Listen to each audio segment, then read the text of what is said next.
Hello friends, మనం ఈరోజు ఈ వీడియోలో ఇలా బెలూన్స్తో ఆర్చ్ అనేది ఎలా రెడీ చేసుకోవాలి అనే దాని గురించి కొన్ని టిప్స్ ద్వారా తెలియజేయబోతున్నాను అనమాట.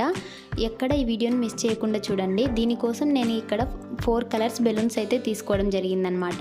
అలాగే అన్ని బెలూన్స్ అనేవి సేమ్ సైజ్ రావడం కోసం 8 ఇంచ్ గ్యాప్ అయితే నేను తీసుకుంటున్నాను అనమాట. ఇక్కడ ఇదే మొదటి టిప్. మనకి బెలూన్స్ అన్నీ సేమ్ సైజ్ వచ్చాయంటే కనుక మనకి ఆర్చ్ అనేది నీట్గా రెడీ అవుతుంది. అలాగే నేను ఇక్కడ బ్లూ అండ్ వైట్ కలర్ని అయితే ఒక సెట్గా తీసుకుంటున్నాను.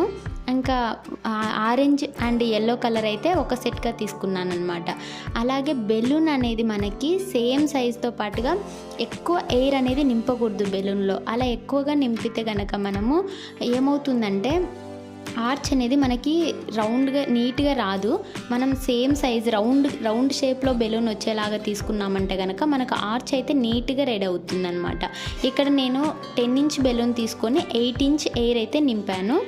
అలాగే ఇక్కడ 4 కలర్స్ తీసుకున్నాం కదా, దీన్ని మనం సెట్ చేసుకోవాలి. అది కూడా నీట్గా ఎలా, ఇప్పుడు ఫర్ ఎగ్జాంపుల్ అక్కడ వైట్ ఉంది కదా, వైట్కి ఒక సైడ్ ఆరెంజ్ ఒక సైడ్ బ్లూ అన్నీ సేమ్ వచ్చేలాగా తీసుకోవాలన్నమాట. అలాగే ఒక నైలాన్ థ్రెడ్ తీసుకొని దాన్ని మనం ఇలా టై చేసుకోవాలి, ఇలా గట్టిగా కట్టుకోవాలి. అలా కట్టుకున్న తర్వాత ఇలా 4 మనం సెట్ చేసి పెట్టుకున్నాం కదా. ఇప్పుడు అక్కడ వైట్కి ప్రతి దానికి కూడా ఒక సైడ్ బ్లూ కలర్ ఉంది, ఒక సైడ్ ఆరెంజ్ కలర్ ఉంది. అట్లా ప్రతిదీ మనం అన్నీ అలాగే సెట్ చేసుకోవాలి.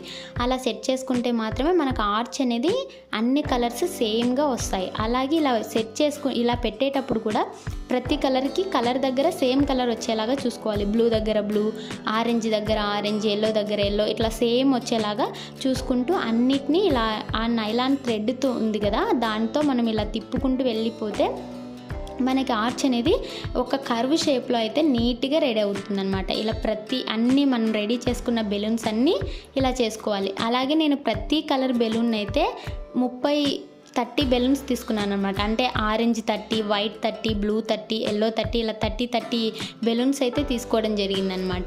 ఇలా ఇది బెలూన్ ఆర్చ్ అనేది లాంగ్ అయ్యేటప్పటికి మనం కింద ఏదైనా సపోర్ట్గా పెట్టుకున్నామంటే కనుక మనకు ఆర్చ్ అనేది టైట్గా రెడీ అవుతుంది. ఇలా టైట్గా రెడీ అవ్వటం వల్ల మనకి ఎక్కడ మధ్యలో బ్రేక్ అవ్వడం ఇలా ఏది ఉండదన్నమాట. కట్టడానికి కూడా మనకి సింపుల్గా నీట్గా వస్తుంది. ఇలా అన్నీ సెట్ చేసుకోవాలన్నమాట. ఇలా నీట్గా సెట్ చేసుకుంటే మనకి కర్వ్ షేప్లో అయితే ఆర్చ్ నీట్గా రెడీ అయిపోతుంది. చూస్తున్నారు కదా, ఏ కలర్కి ఆ కలర్ కర్వ్ షేప్లో అయితే మనకు ఆర్చ్ అనేది రెడీ అవుతుందన్నమాట.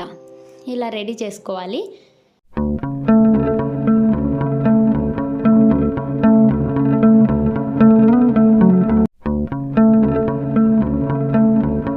తర్వాత మనం 4 బెలూన్స్ 2 బెలూన్స్లో వాటర్ నింపి ఇలా 2 బెలూన్స్ని కలిపి ముడి వేసుకోవాలన్నమాట. అలా 4 బెలూన్స్ తీసుకోవాలి. ఈ తీసుకున్న బెలూన్స్ 2 బెలూన్స్కి థ్రెడ్ కట్టి ఇలా బెలూన్స్ ఎండ్ భాగం ఉంటుంది కదా, అక్కడ మనం క్రింది భాగంలో ఈ బెలూన్స్ని పెట్టి ఇట్లా చుట్టుకోవడం వల్ల మనకి ఆర్చ్ అనేది కింద పడిపోకుండా నిలబడడానికి మనకి ఎటువంటి స్టాండ్ లేకున్నా కూడా మనకి నిలబడుతుంది అనమాట. ఇది 2 సైడ్స్ 2 బెలూన్స్ లాగా మనం పెట్టుకున్నామంటే మనకు ఆర్చ్ ఎలాంటి స్టాండ్ లేకున్నా కూడా మనకి నిలబడుతుంది అనమాట. ఒకవేళ మీకు ఎక్కడైనా పడిపోతుంది అనిపిస్తే గ్లూ గమ్స్ ఉంటాయి కదా, అక్కడ ఒక డ్రాప్ ఆ గ్లూ గమ్ బెలూన్కి అంటించి అది మీకు వాల్కి స్టిచ్ చేసుకున్నా కూడా సరిపోతుంది అనమాట. ఇంకా బ్యాక్గ్రౌండ్ డెకరేషన్కి అయితే నేను ఇక్కడ హ్యాపీ బర్త్డే లెటర్స్ ఇంకా డోరేమాన్వి అవైతే తీసుకున్నాను. దీన్ని నేను ఆన్లైన్లోనే ఆర్డర్ చేసుకున్నాను అనమాట. వాటితో నేను ఇలా బ్యాక్గ్రౌండ్ అయితే డెకరేషన్ చేసుకున్నాను. టోటల్గా ఫుల్ డెకరేషన్ అయితే ఇలా వచ్చిందనమాట. నేనైతే మా బాబు బర్త్డే కోసం ఇలా డెకరేట్ చేశాను. నా చేతులతో నేను మా బాబు బర్త్డేకి చేయడం అనేది నాకు చాలా హ్యాపీగా అనిపించింది అనమాట.